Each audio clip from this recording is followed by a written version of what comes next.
Hello students, आपण पाहतोय 12व स्थूल वाचन आहे शब्दकोश.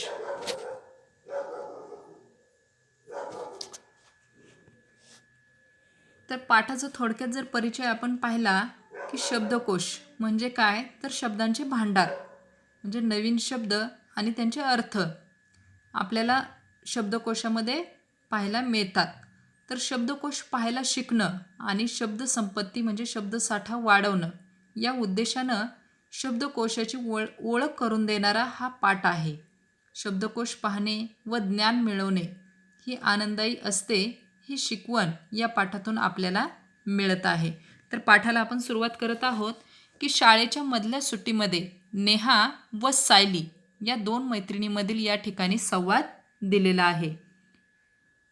नेहा म्हणते, सायली, स्वातंत्र्य दिन, प्रजासत्ताक दिन या शब्दामधील दिन शब्दाचा अर्थ दिवस असा आहे, हो ना ग? सायली म्हणते, हो असाच आहे. का ग? नेहा म्हणते, अगं मागच्या धड्यात हा शब्द आला होता तेव्हा बाईंनी या शब्दाचा अर्थ सांगितला होता गरीब. सायली म्हणते, दोन्ही शब्द नीट बघितलेस का तू, कसे लिहिले आहेत ते? आता या दोघींमध्ये काय संवाद चाललेला आहे पहा की दिन, आता पहिली वेलांटी असलेला दिन आणि दुसरी वेलांटी असलेला दिन, तर या ठिकाणी या दोन्हींचा अर्थ वेगवेगळा आहे. तर दोघींना या ठिकाणी दोन्हींचा अर्थ वेगवेगळा आहे. तर नेहा म्हणते, आपण आता पुस्तकातच बघूया शब्द कसा लिहिलाय ते. सायली म्हणते, हा बघ मागचा धडा आणि हा शब्द दिन. आता हा दुसरी वेलांटी असलेला दिन हा शब्द आहे. पहिला जो स्वातंत्र्य दिन, प्रजासत्ताक दिन याच्यामध्ये दिनची वेलांटी पहिली होती आणि हा दिन जो आहे तो दुसरी वेलांटीवाला. नेहा म्हणते, अरे हो, तरी दोन्ही शब्द लिहिण्यात फरक आहे. सायली म्हणते, बरोबर. दिन शब्दात दीर्घ आहे, दिन म्हणजे गरीब. तर ची वेलांटी दीर्घ असलेला शब्द तो म्हणजे त्याचा अर्थ काय आहे, गरीब. आता दिन शब्दात ऱ्हस्व आहे आणि दिन म्हणजे दिवस. तर ऱ्हस्व असलेला दिन जो आहे त्याचा अर्थ आहे दिवस.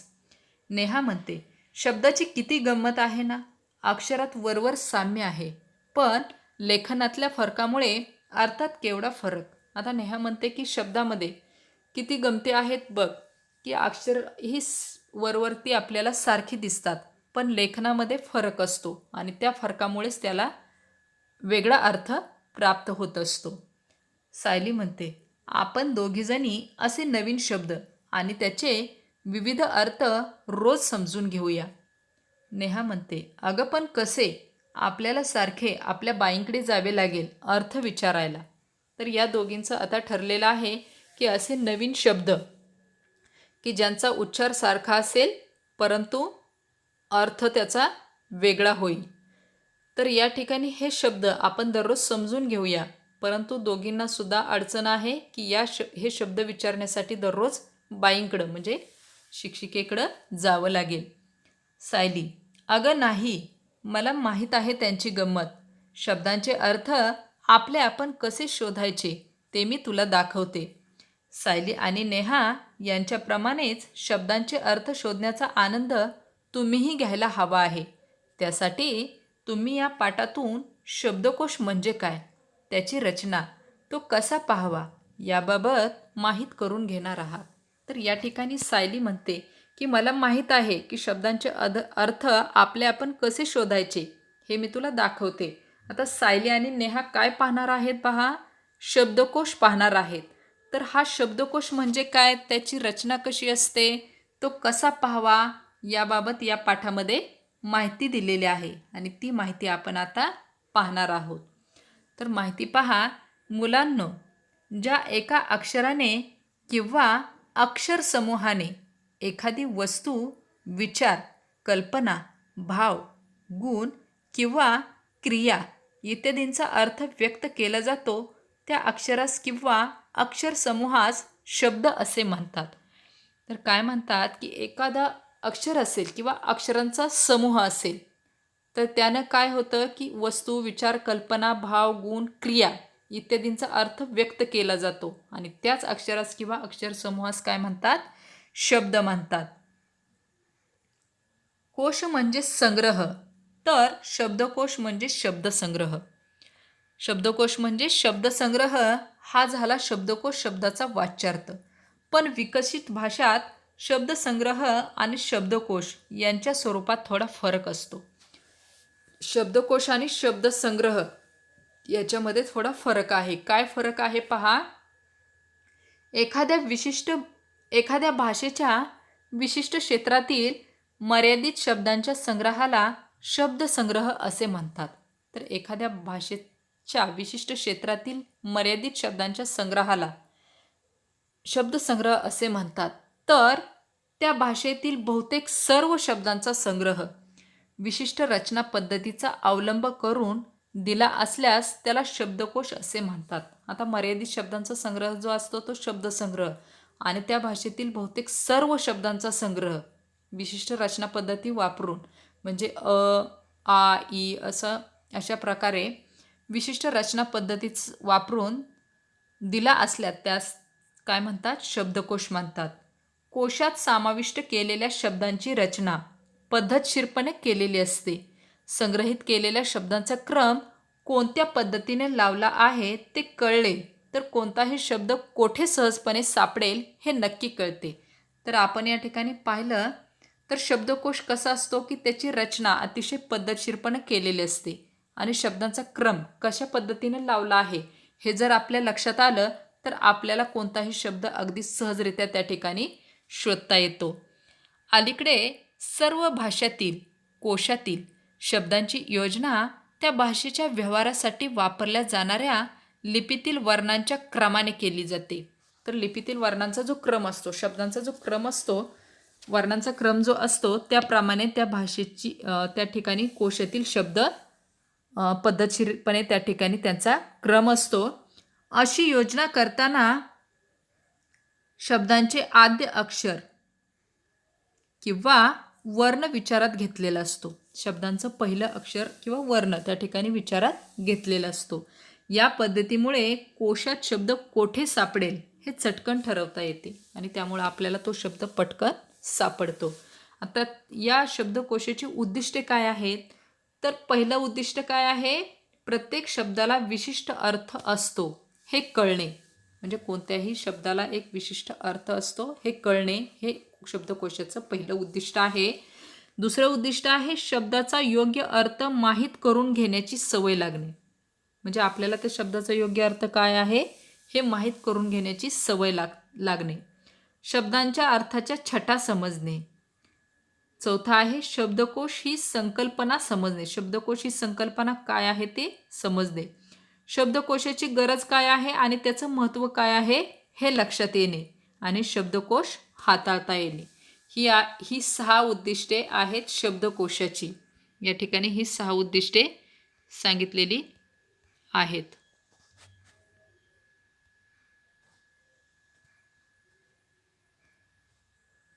या ठिकाणी आपण पाहतोय उद्दिष्टे झालेले आहेत. आता आहे काय असते शब्दकोशात. तर शब्दकोशामध्ये काय असते पहा. शब्दांचा संग्रह असतो. शब्दांचे उच्चार असतात. त्याचा उच्चार कसा करायचा, शब्दाचा उच्चार कसा करायचा हे शब्दकोशामध्ये सांगितलेलं असतं. व्युत्पत्ती म्हणजे तो शब्द कसा आला, कुठून आला, त्याला समानार्थी प्रतिशब्द काय, संदर्भानुसार बदलणारे शब्दांचे अर्थ म्हणजे संदर्भानुसार त्या शब्दांचे अर्थ कसे बदलतात ते त्या ठिकाणी शब्दकोशामध्ये असते. अर्थाचं स्पष्टीकरण करणारे वर्णन किंवा चित्र आणि जो शब्दाचा त्या अर्थ आहे त्याचं वर्णन करणारं चित्र त्या ठिकाणी दिलं जातं. प्रसिद्ध लेखकांच्या ग्रंथातील संदर्भ आणि त्यासाठी प्रसिद्ध लेखक जे आहेत त्यांच्या ग्रंथातील सुद्धा संदर्भ दिले जातात. आता शब्दकोश कसा पाहावा. तर शब्दकोश म्हणजे एखादा शब्द ठरवायचा नंतर आकार विल्लेख क्रम समजून घेणे नंतर आकार विल्हे क्रम म्हणजे समजा अचा शब्द असेल, आचा शब्द असेल, ई उ अशा प्रकारे त्याचा क्रम समजून घ्यायचा. नंतर शब्दकोश पाहायचा आणि शब्दकोशामध्ये त्याचा अर्थ शोधायचा. अर्थ लक्षात आल्यानंतर त्याच्या विविध अर्थछटा, वेगवेगळे अर्थ त्या ठिकाणी शोधायचे. एका शब्दाचे विविध अर्थ समजून घ्यायचे. तर अशा प्रकारे शब्दकोश पाहण्याचा क्रम असतो. आता शब्दकोशात एखादा शब्द शोधताना आकार विल्हे म्हणजे अ या अक्षरापासून लावलेला क्रम महत्त्वाचा असतो. आकार विल्हे म्हणजे काय, तर अ या अक्षरापासून लावलेला क्रम. तर आपण विभा नेमाडे यांच्या नव्या युगाचे गाणे या कवितेतील एका ओळीचे उदाहरण पाहूया. जसं विभा नेमाडे यांची कविता आहे नव्या युगाचे गाणे. तर त्या त्या कवितेतील ओळीचे उदाहरण आपण पाहतोय. अनुरेणुतुनी शब्द प्रगटती, चला चला पुढती, विज्ञानाचा प्रकाश आला, घडे दिव्य क्रांती. आता समजा आपल्याला अनुरेणुतुनी, प्रगटती, विज्ञान, प्रकाश, दिव्य आणि क्रांती असे 6 शब्द शोधायचे आहेत. तर पहिली महत्त्वाची गोष्ट म्हणजे शब्दांना लागलेले प्रत्यय वगळून, सामान्य रूप वगळून मूळचा शब्दच शोधायचा असतो. आता अनुरेणुतुनी, तुनी हा प्रत्यय त्याला लागलेला आहे आणि आपल्याला इथं वरती सांगितलेलं आहे की प्रत्ययसुद्धा वगळायचा आणि सामान्य रूपसुद्धा वगळायचं. तर अनुरेणुतुनी या शब्दातला तुनी हा प्रत्यय वगळून मूळ शब्द शोधावा लागेल. कोणता राहिला मूळ शब्द? अनुरेणू. आणि दुसरी महत्त्वाची गोष्ट म्हणजे क्रियापदाचा मूळ धातू शोधायचा असतो. मूळ धातू म्हणजे त्याचा मूळ शब्द म्हणजे पहा, प्रगटती म्हणजे प्रकट हा मूळ धातू आपल्याला शोधावा लागेल. प्रकट या मूळ धातूपासूनच प्रगटणे हे क्रियापद बनलेलं आहे. तर त्याचा मूळ धातू काय आहे? प्रकट. तर हा शब्द आपल्याला या ठिकाणी शोधावा लागेल. अनुरेणू, प्रकट, विज्ञान, प्रकाश, दिव्य, क्रांती या 6 शब्दांचा आता आपण क्रम लावू. आपल्या वर्णमालेनुसार यांची पहिली अक्षरे कुठल्या क्रमाने येतात ते पाहू. आता अर्थातच स्वरापासून सुरू होणाऱ्या शब्दांचा क्रम आधी लागेल, म्हणजेच अ. आता इथे अ, आ, इ तर हे स्वर जे आहेत तर त्या शब्दांचा क्रम आधी लागेल. तर अनुरेणू हा शब्द आधी येईल, त्याचा पहिला क्रमांक. यानंतर उरलेल्या 5 पैकी कुठलं अक्षर आधी येईल? तर यात साहजिकच स्वरानंतर येणारे पहिले व्यंजन म्हणजे क, म्हणजे दुसऱ्या क्रमांकाला येईल क्रांती. नंतर क्रम येईल दिव्य मधील दचा, मग येतील प्रकट आणि प्रकाश हे शब्द, आणि सर्वात शेवटी येईल विज्ञान. म्हणजे आपल्या व्यंजन, स्वर आणि व्यंजन या ठिकाणी आपण घेतलेले आहेत. क्रमानुसार हे शब्द येतील. आता प्रकट आणि प्रकाश यात नंतर कुठले अक्षरे येतात? तर क आणि का. आता तुम्ही सांगा, क आणि का यापैकी कोणाचा क्रम आधी लागेल? अर्थात कचा. म्हणून प्रकट आधी येईल आणि प्रकाश नंतर. तर अशा प्रकारे आपण शब्दकोश त्या ठिकाणी शब्दकोशामध्ये शब्दांचे अर्थ पाहू शकता. आता हा आपला क्रम तयार झाला. अनुरेणू, क्रांती, दिव्य, प्रकट, प्रकाश, विज्ञान. आहे ना सोपे? यात क्रांती, प्रकट, प्रकाश यामध्ये पहिले अक्षर जोडाक्षर आहे. तर ते कसे शोधायचे? तर अ पासून औ पर्यंतचे शब्द संपले की जोडाक्षरे सुरू होतात. म्हणजे क पासून क पर्यंतचे शब्द संपले की जोडाक्षरे सुरू होतील. त्यात क्र बरोबर क प्लस र बरोबर क्र शोधायचा, मग क्रा शोधायचा, त्यावर अनुस्वार असलेले शब्द शोधायचे, तेव्हा आपल्याला क्रांती सापडेल. म्हणजे कसा शब्द शोधायचा आहे पहा, क प्लस र बरोबर क्र, मग नंतर त्याच्यावरती अनुस्वार असलेले शब्द शोधायचे आणि तेव्हाच आपल्याला हा क्रांती शब्द सापडेल. आता तुम्ही स्वतः शब्दकोशात शब्द पाहायचा सराव करा. आता स्वतःचा आपण सराव करायचा आहे शब्दकोशामध्ये शब्द कसे पाहायचे. तर टीप या ठिकाणी दिलेले आहे. क्ष, ज्ञ यांचा क्रम आकार विल्हे लावताना ळ या शेवटच्या व्यंजनानंतर येतो. म्हणजे क्ष आणि ज्ञ यांचा क्रम ळ च्या नंतर येतो. शब्दकोश पाहण्याची, हाताळण्याची सवय लागली की शब्दाचे अर्थ व मोल तुम्हाला कळेल. योग्य जागी योग्य अर्थाचा शब्द तुम्ही वापरू शकाल. म्हणजे शब्दकोश आपल्याला पाहायला हाताळायला एकदा सवय लागली की या शब्दांचे अर्थ आणि महत्त्व आपल्याला कळेल. योग्य जागी योग्य अर्थाचा शब्द आपण वापरू शकू. समर्पक शब्द मांडणीच्या प्रवासात शब्दकोश हे अत्यंत महत्त्वाचे साधन आहे. या साधनाचे महत्त्व जाणा. तुम्ही आता उच्च प्राथमिक गटात आहात. भाषिक समृद्धीच्या वाटचालीत शब्दकोशाचे महत्त्व जाणावे यासाठी या पाठाचा अभ्यास करणे योग्य ठरेल. या ठिकाणी आपल्याला आपण उच्च प्राथमिक गटामध्ये आहात म्हणजे 8वीमध्ये आहात आणि जर आपल्याला शब्दकोश हाताळायची सवय लागली तर आपल्याला त्या ठिकाणी भाषिक समृद्धी आपल्यामध्ये येईल. म्हणजे आपला शब्दसाठा वाढेल आणि त्यासाठी शब्दकोशाचं महत्त्व तुम्हाला लक्षात यावं म्हणून या पाठाचा अभ्यास करणं या ठिकाणी योग्य ठरेल. तर आपला पाठ हा शिकून संपलेला आहे. तर शब्दकोशात काय असते? शब्दकोशात काय असते हे तुमच्या शब्दात लिहा. या ठिकाणी पहा पुस्तकामध्ये दिलेलं आहे उत्तर. शब्दकोशात काय असते हे तुमच्या शब्दात लिहा. आजचा आपला शेवटचा भाग आहे होमवर्क. होमवर्कसाठी प्रश्न आहे शब्दकोशात काय असते हे तुमच्या शब्दात लिहा.